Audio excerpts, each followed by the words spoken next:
এক ব্রিটিশ নাগরিক স্বামী বিবেকানন্দর গেরুয়া পোশাক দেখে বলেছিল, আমাদের মতন তোমরা জেন্টলম্যান হতে পারো না।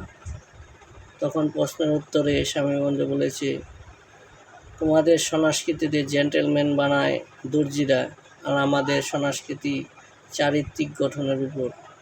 ভারতবর্ষের প্রাচীন সভ্যতা ও সংস্কৃতি অত্যন্ত তাৎপর্যপূর্ণ। আজ আমরা বিদেশি সংস্কৃতি ও কালচারের কারণে আমাদের বিপদ প্রতি পদে পদে। আমরা নিজ ভাষা ও সংস্কৃতির প্রতি ভুলে যাচ্ছি। সম্প্রতি দেখা গেল জাপান তার নিজের মাতৃভাষা সংস্কৃতি এখনও আঁকড়ে ধরে রয়েছে। তারা শ্রমিক নিল, নিজ ভাষা শিখে নেয়। তো আমরা বাঙালি জাতি আন্তর্জাতিক মাতৃভাষা দিবস পালন করি, কিন্তু সব স্তরে শিক্ষার মাধ্যম এখনও মাতৃভাষা প্রয়োগ করতে ব্যর্থ।